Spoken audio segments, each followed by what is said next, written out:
The story of World War I is not just a tale of armies clashing, trenches filling with mud and blood, or millions of lives lost in a conflict that stretched across continents.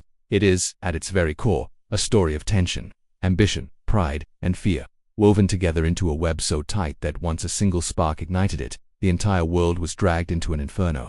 The question has haunted generations. Why did World War I start? Was it truly the assassination of an archduke, or were there deeper, untold reasons hidden behind politics, rivalries, and human mistakes? To understand the origins of the Great War, we must step back into the years before 1914, when Europe was a powder keg waiting for a match. The 19th century had been a time of great change. Nations were rising, old empires were fading, and the world was being reshaped by industrial revolutions, colonial expansion, and the growth of nationalism. The major European powers, Britain, France, Germany, Russia, and Austria-Hungary, each stood tall, but also wary of one another. Alliances had been built not on trust but on fear. It was like a grand chessboard where each move was calculated to prevent another nation from gaining too much power. Yet, the irony was that these very alliances, created to maintain peace, would ensure that once war began, it would be impossible to contain. Germany, newly united in 1871, had risen rapidly as a powerful empire. Its industry was booming, its military expanding, and its ambitions growing. Britain, the world's greatest empire, controlled the seas and prided itself on being untouchable. France, though strong, still carried the scars of its humiliating defeat in the Franco-Prussian War, in which it lost Alsace-Lorraine to Germany. Russia, vast and resource-rich, sought to expand its influence in the Balkans, where Austria-Hungary was also seeking control. These overlapping ambitions made Europe a fragile system of balance, one where every gain by one power was seen as a threat by another. Nationalism added more fuel to this fire. Across Europe, people were not only proud of their nations, but were often restless under foreign rule. In the Balkans especially, small ethnic groups dreamed of independence from the Austro-Hungarian Empire. Serbs, in particular, longed to unite all Slavic people under their banner, a dream that threatened Austria-Hungary's very existence. This was not just politics, it was emotion, identity, and destiny. And such passions rarely end quietly. Militarism also played its part. The great powers were obsessed with building armies and navies, competing not just for defense but for prestige. Germany and Britain engaged in a naval arms race, each constructing bigger and more powerful battleships. Germany's military leaders believed in a swift, decisive war to prove their strength, while France and Russia also prepared for the possibility of conflict. Newspapers glorified armies, and schoolchildren were taught the honor of serving their nations. In this atmosphere, war was no longer seen as a disaster to avoid, but as an inevitable test of strength. Imperialism stretched these rivalries beyond Europe. The great powers had colonies across Africa and Asia, and disputes over territory often brought them to the brink of conflict. Germany, a latecomer to the colonial race, felt cheated by Britain and France, who had already seized the richest lands. These grievances festered and turned into resentment, feeding the belief that only a war could give Germany the place it deserved on the world stage. The alliances, nationalism, militarism, and imperialism created the conditions.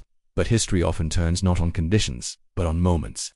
And the moment came on June 28, 1914, in the city of Sarajevo. Archduke Franz Ferdinand, heir to the Austro-Hungarian throne, was assassinated by Gavrilo Princip, a young Bosnian Serb nationalist. The shots that rang out that day were more than an act of violence, they were the spark that set the powder keg ablaze. Yet, it is too simple to say the assassination caused World War I. Assassinations had happened before without leading to global wars. What made this different was the chain reaction that followed, a domino effect set in motion by fear, arrogance, and miscalculation. Austria-Hungary, furious and humiliated, blamed Serbia for the assassination, accusing it of supporting nationalist terrorists. Backed by Germany, Austria-Hungary delivered an ultimatum to Serbia with harsh demands, some of which no sovereign nation could accept. Serbia agreed to most but not all of them, hoping for peace, but Austria-Hungary had already decided on war.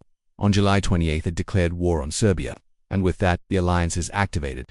Russia, seeing itself as the protector of the Slavs, mobilized to defend Serbia. Germany, bound to Austria-Hungary, declared war on Russia. France, allied with Russia, was pulled in. Germany, fearing a two-front war, struck France by invading neutral Belgium. That invasion brought Britain into the war. Within weeks, what should have been a regional conflict had spiraled into a world war. Behind these decisions were not just treaties, but also pride and fear. Leaders believed that backing down would mean weakness. Each nation thought the war would be short, decisive, and glorious. They were wrong. The war became a nightmare of trenches, barbed wire, and endless slaughter. But the question remains, why did it all happen?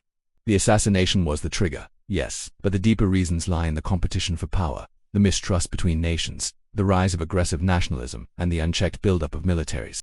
The untold reasons also lie in human arrogance.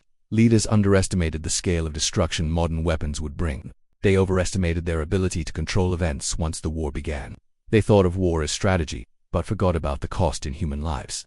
And perhaps most tragically, they believed they could predict the future, when in truth, they unleashed chaos beyond imagination. World War I was not inevitable, but it was made possible by decades of choices that placed pride above peace. If leaders had chosen compromise over confrontation, if alliances had been built on trust rather than fear, if nations had valued diplomacy as much as they valued battleships, history might have turned differently. Instead, they marched into war, dragging millions of soldiers and civilians with them. The war reshaped the world. Empires collapsed, new nations were born, and the seeds of an even greater conflicted World War II were planted in the bitterness of the peace that followed. The lesson of why World War I started is not just a history lesson, it is a warning. Rivalries, pride, unchecked ambition, and the belief that war is inevitable can lead even the most advanced nations into disaster. So when we ask, why did World War I start, the answer is not simple. It was not one man, one assassination, or one empire's ambition. It was the world itself, its politics, its rivalries, its fears, and its dreams colliding in a perfect storm. The Great War was a tragedy born from human failure, and its untold reasons remind us that peace is fragile, and war, once begun, is almost impossible to stop. And so, the story of World War I begins not with a single bullet in Sarajevo, but with decades of mistrust, ambition, and mistakes. A story of nations that forgot the cost of war until it was too late.